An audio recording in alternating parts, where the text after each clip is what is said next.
Assalamualaikum warahmatullahi wabarakatuh. Perkenalkan, nama saya Silva Karisma Fabriska dari kelas R006 Manajemen.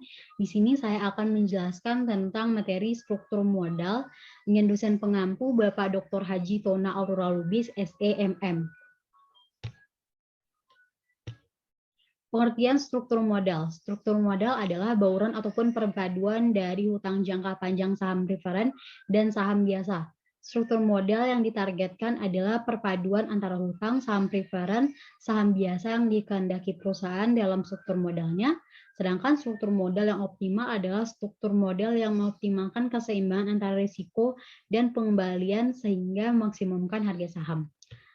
Selanjutnya ada tujuan struktur modal. Tidak hanya untuk menyeimbangkan sumber modal perusahaan, tentu tujuan manajemen struktur modal lainnya adalah untuk memadukan sumber-sumber dana permanen yang digunakan perusahaan untuk kebutuhan operasionalnya. Kebutuhan operasional tersebut bisa memaksimalkan nilai perusahaan itu sendiri, karena pencarian struktur modal yang memiliki konflik ataupun masalah yang mengarah kepada biaya agensi. Umumnya konflik lama terjadi antara pemegang saham dan pemegang obligasi dalam penetapan struktur modal yang optimal suatu perusahaan agar manajemen bisa mengurangi terjadinya risiko, maka pihak manajemen bisa memasukkan beberapa batasan protektif. Fungsi struktur modal itu yang pertama ada peningkatan nilai perusahaan. Bisa meningkatkan nilai perusahaan karena jika sebuah perusahaan memiliki struktur permodalan perusahaan yang sehat, tentu bisa membantu meningkatkan harga saham hingga sekuritas. Misalnya ada pemanfaatan dana yang tersedia. Dengan susunan struktur modal yang bisa memungkinkan sebuah perusahaan bisnis untuk memanfaatkan dana yang tersedia sepenuhnya. Misalnya ada memaksimalkan pengembalian. Dengan struktur model yang baik, maka akan membantu meningkatkan laba perusahaan, sehingga perusahaan bisa melakukan pengembalian yang lebih tinggi kepada pemegang saham, yaitu peningkatan pendapatan per saham.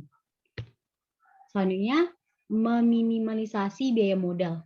Perusahaan yang memiliki manajemen struktur modal yang baik dan sehat juga bisa memaksimalkan kekayaan pemegang saham, yakni dengan cara meminimalkan biaya modal secara keseluruhan.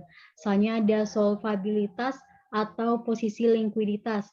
Perlu diketahui bahwa perusahaan memiliki manajemen struktur pemodalan sehat tidak pernah memungkinkan perusahaan bisnis untuk menaikkan terlalu banyak modal utang.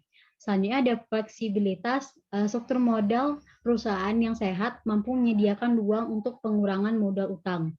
Yang terakhir yaitu pengendalian tidak terganggu. Struktur modal yang baik tidak memungkinkan pemegang saham bisa mengontrol bisnis yang terdilusi. Teori yang mendasari struktur modal. Dalam melaksanakan penggunaan struktur modal tentu dilandasi dari berbagai teori. Ada beberapa teori yang menjelaskan struktur modal yang tepat digunakan oleh perusahaan. Berikut ini struktur teori yang perlu diketahui. Pertama itu ada teori pendekatan tradisional. Teori yang mendasari struktur modal. Dalam melaksanakan penggunaan struktur modal tentu dilandaskan dari berbagai teori. Ada beberapa teori yang menjelaskan struktur modal yang tepat digunakan oleh perusahaan. Berikut ini beberapa teori yang perlu diketahui. Yang pertama itu ada teori pendekatan tradisional. Pada saat melakukan pendekatan tradisional akan terjadi pengelolaan dan pemetaan struktur yang optimal. Dalam artian struktur tersebut memiliki pengaruh yang kuat dihadapkan pada nilai perusahaan. Dan struktur modal bisa diubah serta disesuaikan guna mendapatkan nilai perusahaan yang optimal. Selanjutnya yaitu teori pendekatan Odigliani dan Miller. Teori ini dinamai setelah Franco Modigliani dan Merton Miller. Teori ini mengusulkan dua proposisi. Misalnya ada teori trade-off struktur modal, yaitu pada teori ini menentukan struktur yang optimal dengan memasukkan beberapa faktor seperti pajak, biaya keagenan, dan ataupun kesulitan finansial. Namun pada teori ini tetap mempertahankan adanya asumsi dari efisiensi pasar. Misalnya ada teori pecking order, yaitu teori yang menyatakan bahwa tingkat keuntungan sebuah perusahaan bisa lebih tinggi akan memiliki tingkat utang yang lebih kecil. Dalam hal ini, perusahaan lebih selektif dalam penggunaan dana. Misalnya ada teori asimetris informasi dan signali.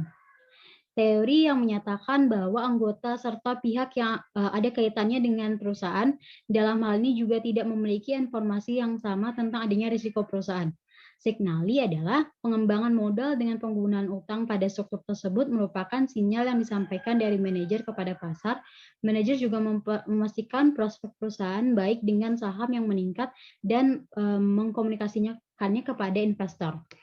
Selanjutnya, faktor-faktor yang mempengaruhi struktur modal. Yang pertama itu ada struktur aktiva, itu perbandingan antara total aktiva dan aktiva tetap. Sebagai contohnya, perusahaan bergerak di bidang industri yang sebagian besar modalnya didapatkan pada aktiva tetap.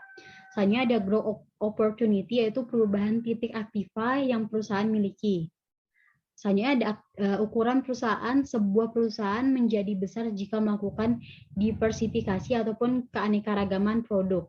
Yang keempat ada profitabilitas ataupun kemampuan perusahaan dalam menghasilkan laba pada tingkat yang diterima dengan suatu ukuran dalam presentasi nilai sebuah perusahaan merupakan profitabilitas.